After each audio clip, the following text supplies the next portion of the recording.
Hi there, Stan the Annuity Man, America's annuity agent licensed in all 50 states. This is a great video. This is the top 10 things I've learned about retirement planning in 2021. There's more than 10, but this is the top 10. And we're going to go over each one in detail after this.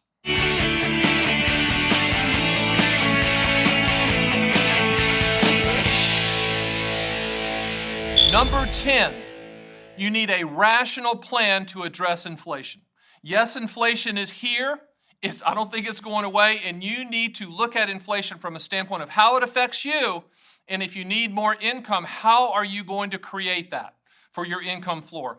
My advice is to go to my site, theannuityman.com, to our retirement calculators, and run reverse engineered quotes solving for the monthly income amount that you need to address inflation. Number 9, income flooring is a must. You have to have an income floor in place. What's an income floor? It starts with Social Security, the best inflation annuity on the planet. The income floor is the monthly amount that's hitting your bank account every single month that you can never outlive. As long as you are breathing. And how do annuities fit? You can have annuities set up for income to start right now or in the future. Number 8. Life expectancy and mortality credits drive the income pricing train. So when you're looking at lifetime income using either SPIAs, DIAs, QLACs, or income riders, and you can run those quotes at my site at theannuityman.com 24/7, 365. Remember, interest rates play a secondary role. Life expectancy at the time you take the payment is the determining factor from a pricing standpoint. The older you are, the higher the payment. Number 7. Your spouse is still king or queen. What do I mean by that? You need to plan for your demise. You need to plan to make sure that they are taken care of, whether that's life insurance or a lifetime income plan for them or lifetime income joint life on you and your spouse. You need to make sure that that benefit, that lifetime income stream is going to continue uninterrupted and unchanged for your spouse, period.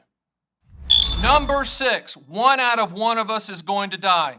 That could be the best motivational piece I've ever come up with, but I didn't come up with it. My friend Bill Black did. And Bill Black is the top life insurance agent, arguably, in the country. He's been on my podcast, Fun with Annuities. Every Tuesday it comes out, but he's been on there and he talks about that all the time. 1 out of 1 of us is going to die. It's going to happen. I'm like, man, you're such a motivator. But he's right. So you need to plan for your eventual demise. When your Learjet hits the mountain, when your Lamborghini hits the tree, when your Bentley flips over, when it's over, when you're toast, when you're in the ground, when the worms are eating you. Motivation enough? You need to think like that because you need to put together a plan, a legacy plan, whether it's using annuities or life insurance, so that your loved ones are fully taken care of, whether that's a lump sum that's coming to you upon your death with life insurance, tax-free and probate-free, or setting up a lifetime income stream for your spouse or a family member so that they can never outlive that income and they have a pension income in place for them. So 1 out of 1 of us is going to die, right? Number 5.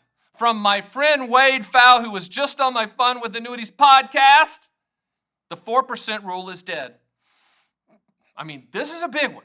I almost got choked up there. This is a big one because everyone is set up until this point. Well, you just have a portfolio, a mixed portfolio allocated in stocks and bonds, and you just peel off 4% and you'll be fine. Wade Fowl shot that down. I mean, he pulled out the shotgun and shot it down factually because what he looked at was that was people just looking at North American markets and not factoring in any type of overseas markets. And we are in an international type connected world, and I thought that was a fantastic moment that he pointed out, and he just wrote a book on it, that the 4% rule is dead. So if your agent, advisor, master of the universe, stockbroker, whoever that person is, says, well, we're just going to use the 4% rule. That's like saying, I'm going to use a ham radio instead of the internet. That's dumb. 4% rule is dead. You cannot look at that from the standpoint of creating income off of your portfolio. If you're going to look at a percentage rule, it has to be a smaller percentage. And as Wade says, you might want to pepper that in with some guaranteed lifetime income annuities. That's not a sales pitch. That's Wade Fowl saying that. He doesn't sell annuities. He writes books. He does research. He looks at facts. And the fact is, you need to have a transfer risk lifetime income component in addition to the annuity that you already own called Social Security to provide that lifetime income that you can never outlive as long as you are breathing. Thanks, Wade.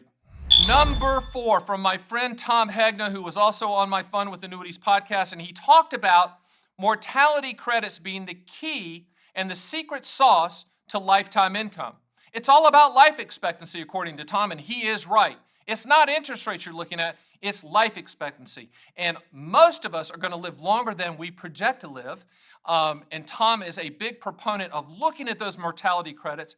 It's a good deal in his mind. And when he talked about it, read his books, go to tomhegna.com, and you can see what he's talked about. Mortality credits drive the pricing train. Now, with that being said, you have to shop all carriers for the highest contractual guaranteed lifetime income for your specific situation and have all carriers bid on that so you know that you're going to lock in that highest contractual guarantee.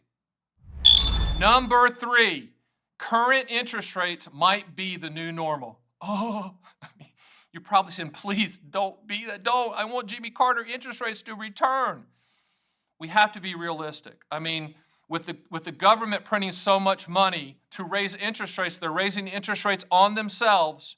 So I'm not sure it's going to happen at the rate you want it to happen. I've got my fingers crossed with you. I want interest rates to rise. That would be fantastic. But we can't cavalierly say, well, interest rates have to go up. No, they don't. They could go lower. They could go to zero. They could go negative. Don't believe that? Look at Japan. Look at other European countries that it went to either to zero or negative. It could happen. Will it happen? I hope not. Could it happen? Maybe. It could. You need to prepare for either interest rates staying at this typical level and being this, well, it's typical now, this normal level now, and it could be the new normal. It's been the new normal for a long time. Hopefully they go up, but they could go lower. You have to have a plan in place for that, and I'd love to talk with you about that. Number 2. Once again, one of my podcast celebrity guest hosts was fantastic and this hit me like a sledgehammer when he said it. His name is Jamie Hopkins. He's a very smart guy. And he said there has to be in your retirement plan the why that makes you cry. Now, what is that? That could be setting things up for your spouse so that they're taken care of when you die, or setting things up contractually for your kids, or giving money away to a charity that means a lot to you, that is emotional to you. Financial planning, retirement income planning, retirement planning isn't all about numbers and contractual guarantees, even though I preach, buy the highest contractual guarantee. It's not all math. To make the decision is you have to base it on the highest contractual guarantee, in my opinion. You own an annuity for what it will do, not what it might do. But the why that makes you cry is something that you need, and that's personal to you, that you need to realize, why are you doing this? Why is the plan in place? Why are you meeting with your tax lawyer? Why are you meeting with your estate planning lawyer? What is the why that makes you cry? What's important to you? Everybody has something different, but everybody has something that's emotional to them, that's important to them. That's the reason that they're doing the retirement planning. It's the reason that they work hard and do the research and watch videos like this. It's the reason that they're always looking at end of year and saying, okay, what can I do to make it better? You've worked hard. You've scrimped. You've saved. You've done without. You've put away money. You've planned. You've made it. You're successful. Congratulations. Okay? The math has worked for you. What do they say? Compound interest is the 8th wonder of the world. But I want you to think about, what's the why that makes you cry? Why are you doing this? Focus in on that. Make the plan kind of revolve around that. And I think your financial plan will be more enjoyable to do this because there is a goal there that's personal to you, that's emotional to you, and it's the why that makes you cry.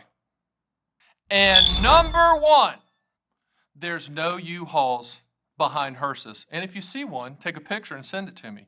What does that mean? That's me being from the South. I'm from rural America. I'm from the rural Carolinas. If you haven't caught that yet with some when I start twanging, and I can do that.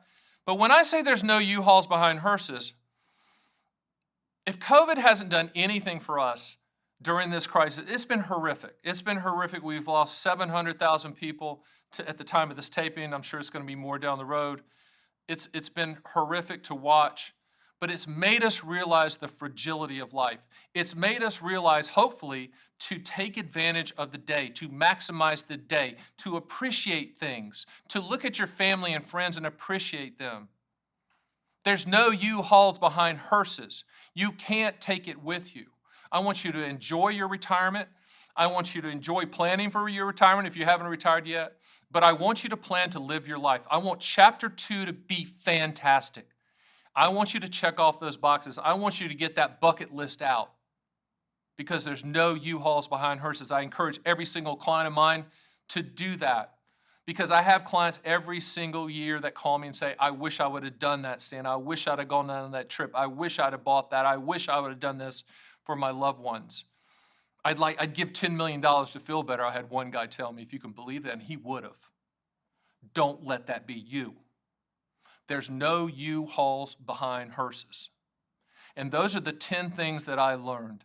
And I hope that they can impact you and make you be a better planner and make you enjoy life more. Because at the end of the day, annuities are transfer risk products. And I want you to live your life by transferring that risk, have those contractual guarantees in place so that you could care less if there's U-Hauls behind hearses because you're living your life. Hey, thanks for joining me. Hit the subscribe button, and I'll see you on the next Stan the Annuity Man YouTube video.